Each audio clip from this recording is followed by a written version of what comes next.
You probably know someone who's lonely. Or maybe you are. Not because you have no one around you, but because you've never felt truly seen.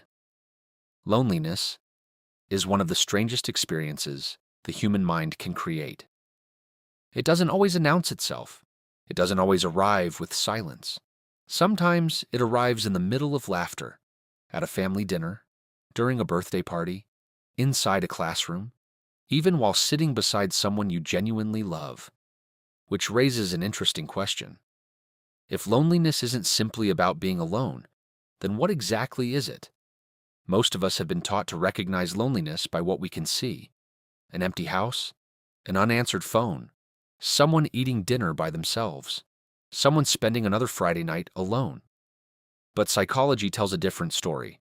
Because loneliness isn't measured by the number of people around you, it's measured by the number of people you feel connected to. And those are two completely different things. Have you ever walked into a crowded room, looked around, and somehow felt like everyone belonged except you? Nobody was rude. Nobody rejected you. Nobody even noticed you. Yet somehow, you still felt out of place, almost invisible.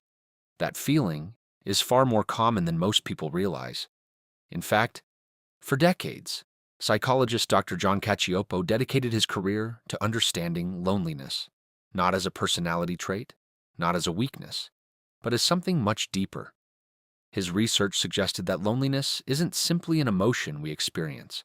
It's a biological signal, almost like hunger or thirst. Think about that for a moment. When you're hungry, your body isn't punishing you. It's trying to protect you. It's telling you something important is missing. When you're thirsty, the discomfort exists for the same reason. Your body wants you to survive. According to Cacioppo, loneliness may work in a surprisingly similar way.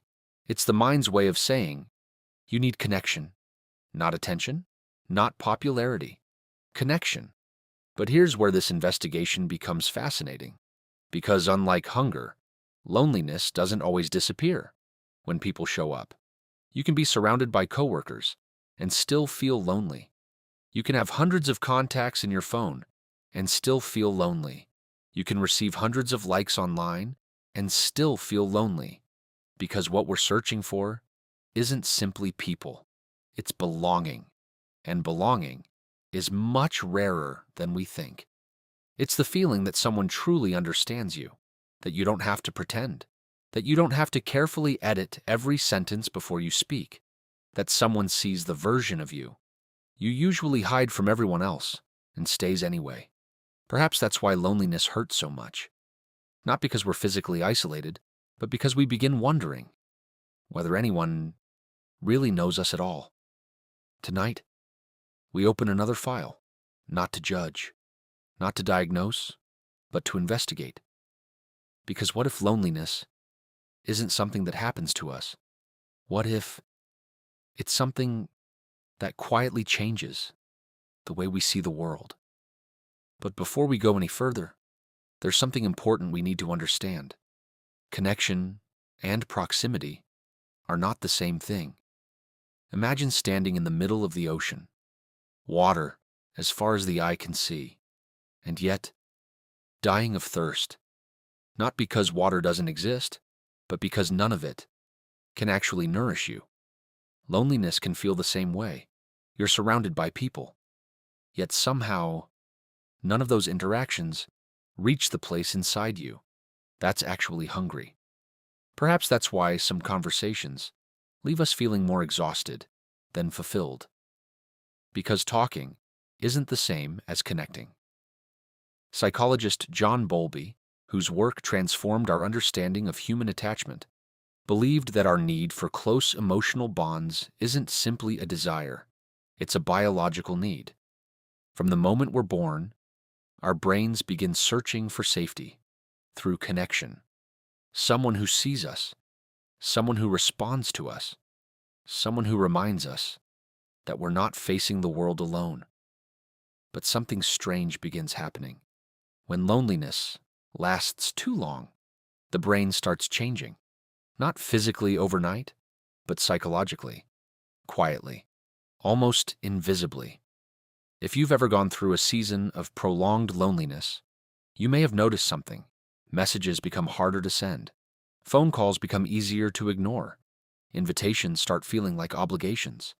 Eventually, you stop expecting anyone to reach out, not because people stopped caring, because your expectations slowly changed. Dr. John Cacioppo found something remarkable. The lonely brain becomes more alert to social threats, almost like a smoke detector that's become too sensitive. It starts detecting rejection, even where none exists. A delayed reply feels personal. A canceled plan feels intentional. A neutral expression begins looking like disapproval, not because people suddenly became cruel, because loneliness quietly changed the way the brain interpreted the evidence. And once that happens, a dangerous cycle begins. You feel disconnected, so you withdraw. The withdrawal creates even less connection, which makes the loneliness grow stronger, which convinces you to withdraw even more. It's a loop, one that many people don't even realize they're trapped inside. Perhaps that's why loneliness can become so confusing. Because after a while, it no longer feels like a feeling. It starts feeling like reality. You begin believing that nobody understands you, that nobody notices you, that nobody would miss you if you disappeared. Not because those things are true, but because loneliness has slowly become the lens through which you're viewing the world. And maybe that's the biggest clue in this entire investigation. Loneliness doesn't just change how we feel, it changes how we interpret everything around us. So where does that leave us? Certainly not with the idea that we're broken, and certainly not with the belief that we're destined to stay lonely forever. Psychology offers a quieter answer. Connection isn't built by being surrounded by people. It's built by being understood, sometimes by one person, sometimes by one honest conversation, sometimes by allowing someone to see the parts of ourselves we've spent years trying to hide.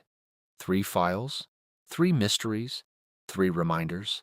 That human behavior is almost never as simple as it first appears. Perhaps loneliness was never about having nobody.